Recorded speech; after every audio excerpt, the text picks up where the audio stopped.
S'enquérir des raisons du retard dans le paiement du salaire du mois de septembre, tel est l'objectif d'une descente inopinée du Premier ministre Emmanuel Nadingar ce matin dans quelques services stratégiques du ministère des Finances et du Budget. Secours aux sinistrés, la ministre de l'Action sociale, Fatima Issa Ramadan, était dans le Logone oriental où elle a remis l'assistance du gouvernement.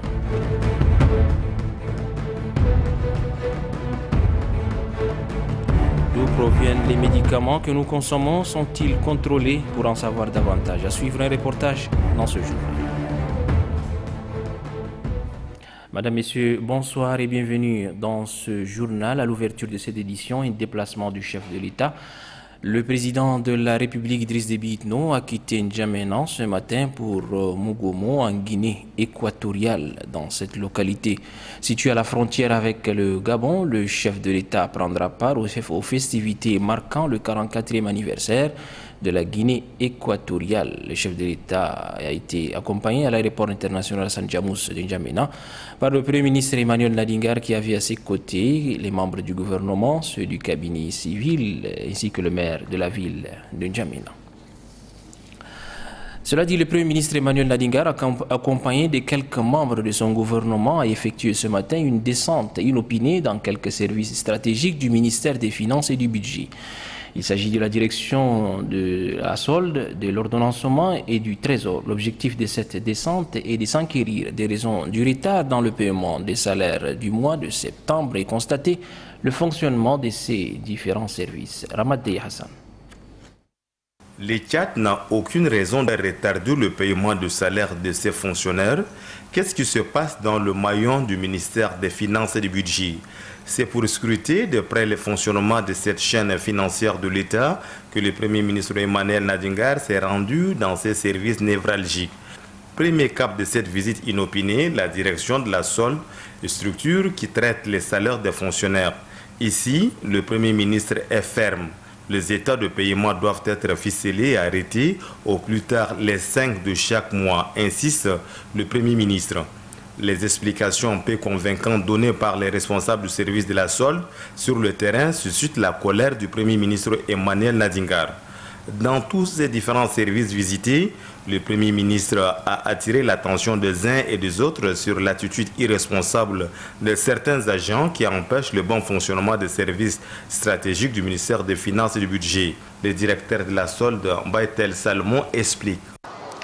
Nous avons à revenir sur les fichiers et revoir le paramétrage pour prendre en compte les indemnités de transport accordées par le gouvernement en vertu du protocole d'accord signé avec le syndicat des enseignants du Tchad en octobre 2010.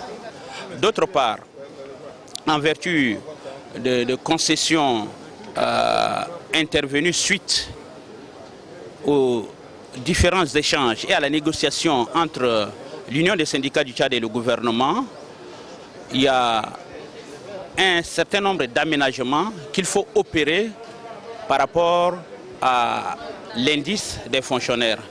Au Trésor, les mêmes consignes ont été données par le chef du gouvernement. Le mois d'octobre étant un mois dur pour les fonctionnaires compte tenu des charges dues à la rentrée scolaire, le service des finances doit se mettre au travail pour que tout le monde retrouve le rythme de paiement d'antan. Le directeur général adjoint du Trésor, Souariba Gonfouli, rejoint cette idée. Nous disons fermement que nous allons reprendre le rythme maintenant. Les moyens sont là, les moyens humains aussi sont là, sont là et les moyens financiers aussi sont là. Parce que nous, nos problèmes, c'est lorsqu'il n'y a pas de moyens, en ce moment, on est très embêtés. Il n'y a donc aucune raison que le salaire accuse du retard. Ce sont en tout cas les instructions données par les plus hautes autorités du pays. À l'issue de cette visite, le Premier ministre Emmanuel Nadingar s'est confié à la presse pour le chef du gouvernement. Toutes les dispositions sont prises pour que les salaires soient régulièrement payés à terme échu. Le Premier ministre au micro de Ramadei Hassan. Nous avons très bien compris qu'au mois d'août, pour des raisons de grève persistant, le retard a été pris. Mais depuis le début du mois de septembre, toutes les dispositions ont été prises pour que le salaire se paye régulièrement. Nous étions quand même très étonnés que le paiement des salaires a pris un retard. C'est quand même choquant. C'est de notre responsabilité, n'est-ce pas, de venir constater exactement qu'est-ce qui se passe. Des éléments d'appréciation ont été donnés par les uns et par les autres, justifiant surtout qu'il y a eu un cumul de dossiers à un moment donné. Et depuis donc les services de la direction de solde, n'est-ce pas, jusqu'au Trésor. Le Trésor dit qu'il travaille dans le délai normal. L'ordonnancement dit qu'il a beaucoup de dossiers en un temps. Les services de solde disent qu'au-delà des problèmes du mois d'août, ils sont en mesure de faire écouler les documents. Nous pensons que le constat est fait pour le retard de salaire déjà. Mais nous croyons en ce moment qu'il n'y a plus de raison, n'est-ce pas, que de retard de salaire se fasse, à commencer par le mois d'octobre. Hein, et nous croyons savoir que la dynamique qui a repris devait se situer dans la dynamique qui avait existé jusqu'à nous. Nous ne voulons pas que des esprits malins, n'est-ce pas, se cachent derrière, puisqu'il y a des esprits rattachés encore à la paresse, hein, et qui veulent emporter les autres dans la paresse en voulant faire retarder au maximum les choses. Hier, le Premier ministre Emmanuel Nadingar a accordé une audience à M. Antoine Métard, administrateur du cabinet Firelinks. Il était question au cours de cette audience du processus d'accession du Tchad comme pays conforme de l'ITIE. Asirana Batingar. Après son statut de pays candidat à l'ITIE, initiative de transparence dans les industries extractives, le Tchad cherche maintenant à remplir d'autres conditions pour devenir pays conforme. C'est dans ce sens qu'un travail a été confié à Firelinks, un cabinet indépendant. L'audience qu'a accordée le Premier ministre Emmanuel Nadingar en cette soirée du 11 octobre porte sur cette question. Le cabinet est venu lui présenter les rapports 2007, 2008 et 2009. L'ITIE est un mécanisme international de contrôle et de surveillance des revenus issus de l'exploitation pétrolière, minière et gazière, à l'exemple du Collège de contrôle et de surveillance des revenus pétroliers mis sur pied par le Tchad. Y appartenir est une preuve de probité pour les pays qui mènent des activités extractives. Anton Millard de Feu Ardent a indiqué à sa sortie d'audience qu'il n'y a pas de doute que le Tchad devienne pays conforme. Cependant, il lui reste quelques pas à franchir. Le Tchad est pays candidat, mais il reste des démarches à faire, je crois, pour qu'il devienne pays conforme. Pays conforme, ça implique sans doute un certain nombre d'efforts, notamment dans la mise en place et l'amélioration des structures de la gouvernance publique et surtout de la régularité des rapports, parce que nos rapports étaient sur 2007, 2008, 2009. Nous avons été commis pour publier les rapports 2010 et 2011 très vite. Je pense que c'est au terme de la publication de ces deux rapports et du rattrapage du temps perdu que le Tchad devrait, sans nul doute, mériter d'être déclaré comme pays conforme pour l'initiative sur la transparence des industries extractives. À entendre l'administrateur de Firelinks, le dépôt des présents rapports est un pas important pour le pays. Leurs lectures permettront aux autorités d'accélérer le reste du processus. C'est du communiqué du gouvernement. Avant de poursuivre le journal, le gouvernement de la République du Tchad porte à la connaissance de l'opinion que dans la journée du 12 octobre 2012, un incident est survenu entre la brigade mobile des douanes et des fraudeurs. Ce triste événement a causé un mort et 4 blessés, dont un grièvement. La situation est actuellement sous totale maîtrise des services de la police et de la gendarmerie. Au terme du second communiqué, le gouvernement de la République du Tchad porte à la connaissance de l'opinion nationale et internationale que Monseigneur Michel Rousseau, évêque du diocèse du Doba, a fait l'objet d'un arrêté d'expulsion du territoire national au motif qu'il s'est adonné à des activités incompatibles avec son statut. Monseigneur Michel Rousseau a un délai d'une semaine pour compter du 14 octobre 2012 pour quitter le territoire tchadien. Ces deux communiqués portent la signature du ministre de l'Information et de la Communication, porte-parole du gouvernement Hassan Sila Bakari. Bientôt un programme d'enseignement de l'Université des sciences et techniques d'Ati. Le document est au centre d'un atelier de validation qui s'est ouvert ce matin dans les locaux de la faculté des Farcha. Belgar l'armée la guerre. L'Université des sciences et des technologies d'Ati s'engage dans le processus d'application du système licence master doctorat. C'est dans ce cadre que les acteurs scientifiques des divers horizons vont examiner les programmes d'enseignement des 3 filières du cycle licence agro-pastoral, agroalimentaire et aménagement du territoire. C'est pour répondre à ces nouvelles exigences que durant 2 jours, vous aurez à étudier et à harmoniser les contenus des programmes en tenant compte des offres de formation disponibles dans d'autres institutions d'enseignement supérieur tchadiennes.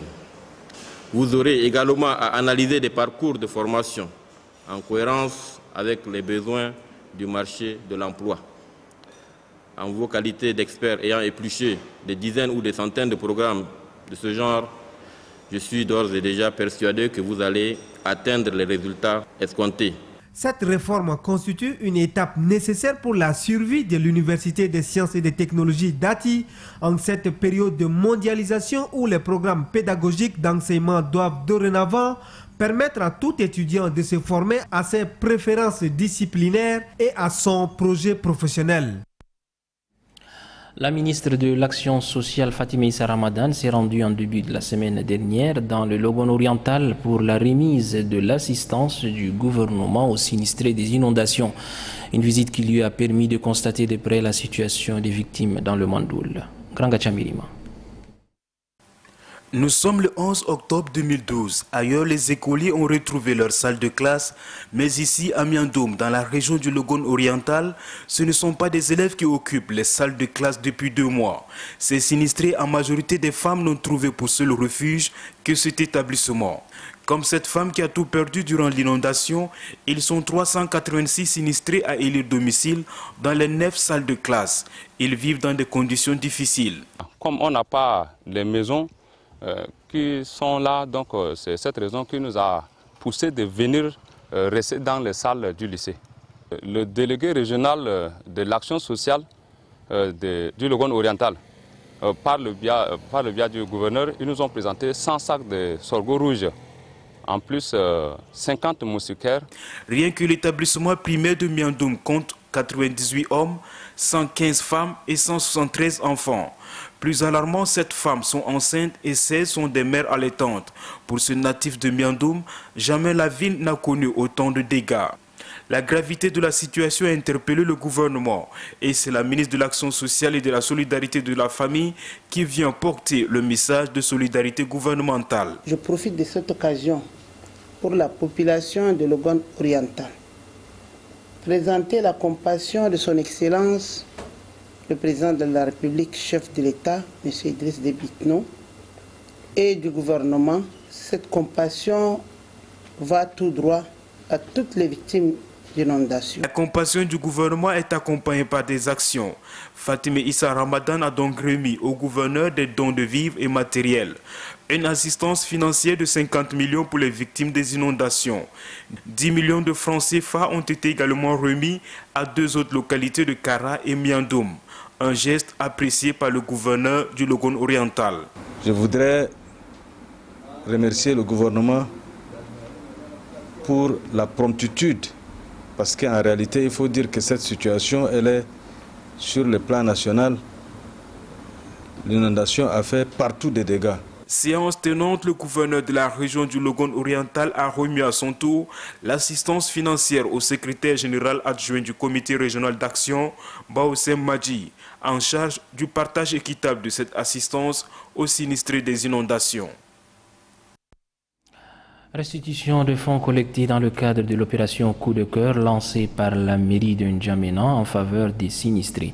Plus de 116 millions de non-francs et des dons en nature sont collectés. La cérémonie de restitution a eu lieu ce matin à l'hôtel de ville. C'est l'occasion pour le maire de la ville de N'Djamena de remercier tous ceux qui ont contribué lors de cette opération. Jimmy Ibet au micro de Doba Robert.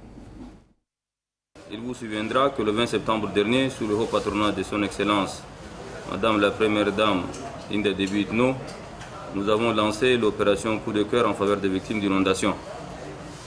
Opération suscitée par le sentiment de compassion avec nos frères et sœurs qui ont subi les effets désastreux des inondations.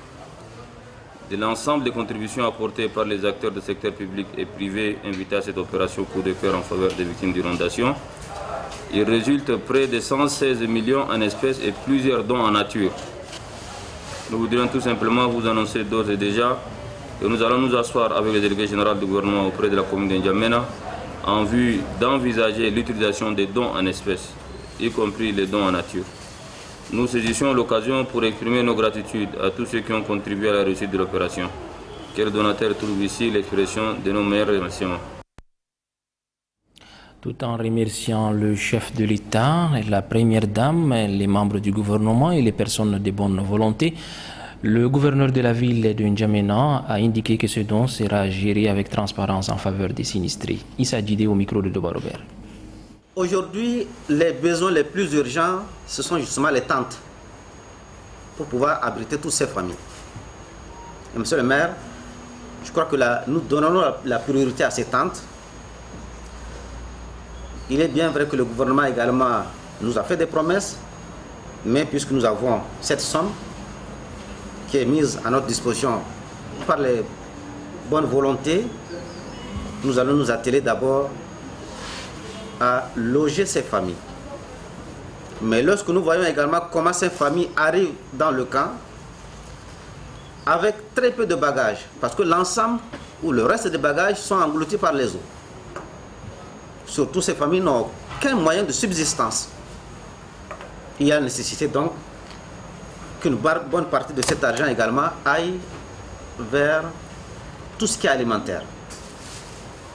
C'est pourquoi nous avons déjà pris contact avec le ministre de l'Agriculture pour que l'ONASA puisse mettre à notre disposition. Ce matin, nous avons envoyé une correspondance pour demander au moins 3000 sacs de céréales. Nous avons l'obligation d'utiliser au mieux ces dons dans la transparence pour que nous puissions rendre compte à ceux-là même qui ont fait ce geste en mettant à notre disposition tous ces fonds, tout ce matériel. Cette nouvelle brève, désormais, les magistrats peuvent s'acquitter efficacement de leurs tâches. Ils ont reçu ce matin des mallettes juridiques contenant des principaux codes et ouvrages des documentations juridiques qui leur sont remises par le PRAJUST, programme d'appui à la justice au Tchad. Les mallettes ont été réceptionnées par le secrétaire général du ministère de la Justice.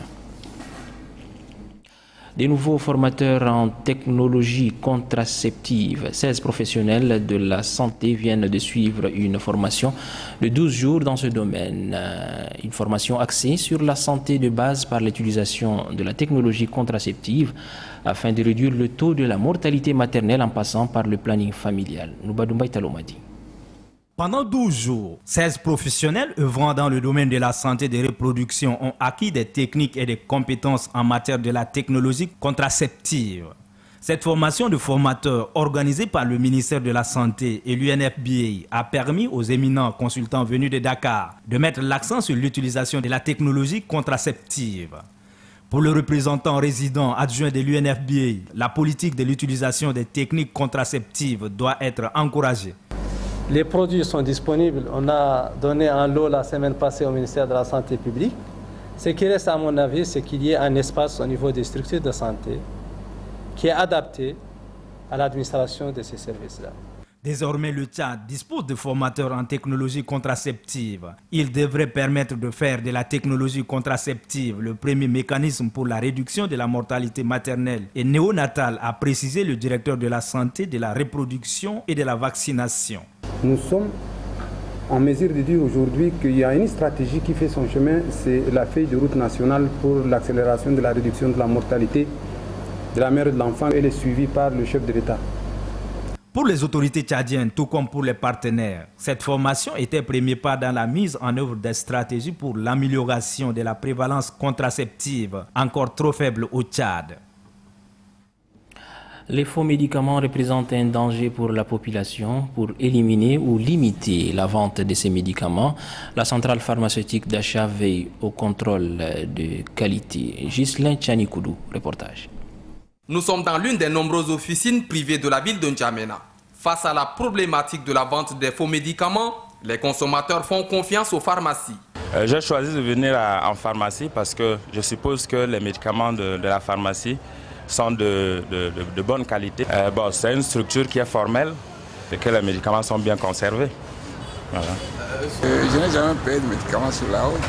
Moi, je paye toujours à la pharmacie comme il se doit. C'est sur ordonnance, on ne paye pas de médicaments au hasard.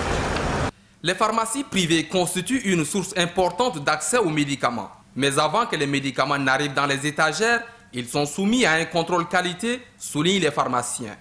Les grossistes répartiteurs qui sont installés légalement sur le territoire tchadien, ces grossistes commandent des médicaments qui ont une autorisation de mise sur le marché tchadien. Ces médicaments sont sûrs et de bonne qualité.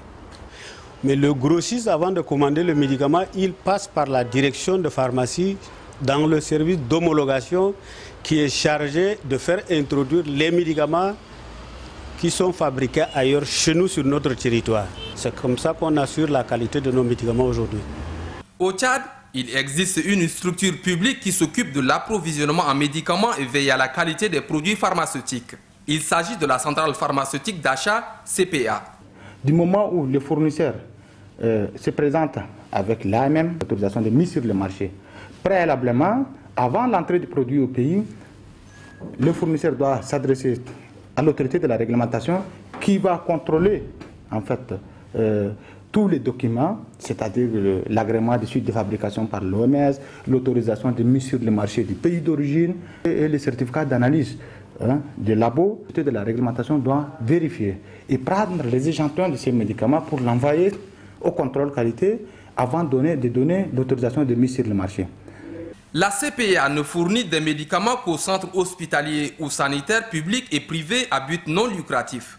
Selon le directeur général de cette institution, si la population et les officines privées avaient accès aux médicaments de la centrale pharmaceutique d'achat, on pouvait lutter efficacement contre les faux médicaments qui représentent un poison pour les consommateurs. Ce souci est déjà pris en compte par les plus hautes autorités dont la santé est l'une des priorités. Bientôt, le Tchad va disposer d'une usine pharmaceutique. Et puis cette nouvelle qui vient juste de nous arriver, 14e sommet des chefs d'État et de gouvernement de la francophonie. L'événement s'ouvre demain en République démocratique du Congo. Le Tchad sera représenté par le Premier ministre Emmanuel Nadingar qui est arrivé à Kinshasa cet après-midi. Asirana Batingar. Le Premier ministre Emmanuel Nadingar, à la tête d'une forte délégation, est à Kinshasa, capitale de la République démocratique du Congo. Il représente le chef de l'État Idriss Déby Itno au 14e sommet des chefs d'État et de gouvernement de la francophonie qui se déroule ici du 12 au 14 octobre. Accueilli à sa descente d'avion par le vice-premier ministre congolais Louba Ntambo, le Premier ministre Emmanuel Nadingar a eu droit aux honneurs protocolaires dus à son rang. Aux côtés des autorités congolaises venues l'accueillir, il y a le personnel diplomatique du Tchad avec à sa tête le chef de la diplomatie tchadienne, Moussa Faki Mahamat, qui a fait le déplacement de Kinshasa pour les travaux préparatoires de ce sommet. Le Premier ministre sera ensuite conduit au salon diplomatique de l'aéroport international de Ndjili, où il a eu quelques échanges avec son hôte avant que son cortège ne s'ébranle pour le fleuve Congo Hôtel. Kinshasa fait ses toilettes pour cette grande messe de la francophonie. De nombreuses délégations sont déjà à Kinshasa. Abdou Diouf, le secrétaire général de l'Organisation internationale de la francophonie, est aussi arrivé dans la capitale congolaise. Nous l'avons aperçu dans le hall de Fleuve Congo Hôtel, dans lequel résidait la délégation tchadienne. Pour revenir au programme de ce sommet, demain 13 octobre, ça serait la cérémonie officielle d'ouverture au niveau du palais du peuple ici à Kinshasa. Après cette cérémonie, il est prévu une photo de famille. Ensuite, les travaux vont reprendre pour prendre fin le 14 octobre, date officielle de la fin de ce sommet des chefs d'État et de gouvernement de la francophonie, qui sera certainement sanctionné par des recommandations. Merci Yassir Nambatingar. Fin ce matin au siège du Fonds d'appui national à la jeunesse des travaux de la formation sur l'entrepreneuriat. Organisée par le fonds en question en collaboration avec la Conféges, cette formation a regroupé les cadres du ministère de la Jeunesse et le personnel du FONAGE. Anastasie Bissi. C'est pour orienter les jeunes à créer et gérer une entreprise pour leur autonomisation que le Fonds national d'appui à la jeunesse FONAGE, en partenariat avec la conférence des ministres de la jeunesse et des sports des États de la francophonie Conféges, a formé ces jeunes. Ces assises de 5 jours ont permis aux participants de mener des réflexions sur la question de l'entrepreneuriat. Des notions de politique sociale et de management ont fait également l'objet des échanges. Selon le directeur général du FONAGE, Bokit Magin, l'insertion socio-économique et professionnelle des jeunes passe nécessairement par la formation. Le représentant du ministre de la Jeunesse et des Sports a quant à lui indiqué que cette formation n'était pas significative dans la promotion d'une jeunesse entreprenante. En effet, la rareté de l'emploi, autrefois monopole des fonctions publiques, le chômage endémique des jeunes et la lutte contre la pauvreté au sein des communautés obligent les plus hautes autorités à explorer de nouvelles pistes de solutions. C'est pourquoi Son Excellence Idriss Déby Itno a créé le Fonds national d'appui à la jeunesse en 2010. Les participants demandent à la Conféges de soutenir et d'accompagner le FONAGE dans la mise en œuvre de ses actions prioritaires et d'octroyer des bourses de 3e cycle aux cadres. Comment former le jeune dans le domaine des affaires? Tel est le thème d'une conférence débat organisée hier à l'université Roi Faisal. Des précisions avec Niébédé Vincent Kende. Comment former les jeunes dans le domaine des affaires? Ce thème riche en enseignements fait l'objet d'une rencontre débat. C'est depuis 2 jours que ces jeunes réfléchissent sur des orientations et des outils nécessaires afin de s'engager dans les affaires pour leur propre auto-emploi. 2 personnalités ont dirigé les travaux. Il s'agit du conseiller du ministre de la Jeunesse et des Sports Senoussi Hamdan et du conseiller du ministre soudanais de la Communication Rabi Abdel Hati. Le conseiller du ministre de la Jeunesse et des Sports Senoussi Hamdan a rappelé l'objectif du FONAGE qui est celui de former les jeunes afin de leur permettre de réaliser leurs rêves. Il précise que cette structure est pour les jeunes et devrait en principe être dirigée par eux. Pour le conseiller du ministre soudanais de la Communication Rabi Abdel Hati, il y a similitude entre la culture, le rêve des jeunes tchadiens et soudanais. Rabi Abdel Hati d'ajouter que le développement d'un pays repose sur les jeunes qui doivent promouvoir la culture, la paix, le dialogue et travailler pour le développement. Bientôt, le 5e congrès du MPS, prélude à ses assises, une délégation du bureau politique national du mouvement s'est rendue à Abéché. La délégation est allée remettre la lettre d'orientation aux responsables locaux du MPS. Anastasie Bissi. À quelques jours du 5e congrès ordinaire du mouvement patriotique du salut MPS, les militants se mobilisent pour la réussite de cette rencontre. Une délégation conduite par Abdoulaye Afadine a effectué le déplacement d'Abéché. La délégation est allée informer les militants de la tenue prochaine du congrès et remettre la lettre d'orientation au bureau politique national du Wadaï. Le chef de mission a attiré l'attention des responsables locaux sur l'élaboration du rapport concernant le congrès. Pour lui, le document doit prendre en compte tous les aspects socio-économiques et politiques pour le développement de la région. Il a en outre indiqué que tous les dispositifs sont en place pour la réussite du congrès. Le congrès est le congrès de la rénovation pour une plus grande efficacité. C'est le thème de ce congrès. Donc, au vu de ce thème, les camarades doivent s'armer de patience et énumérer en même temps pour le congrès les recommandations et les souhaits des camarades spécifiquement pour la région du Wadaï. Les membres du bureau national d'Abéché demande à tous les militants de surpasser les préjugés en vue d'une paix durable au Tchad. Point final à cette édition. Merci de l'avoir suivi. Très bonne suite des programmes sur Télé Tchad.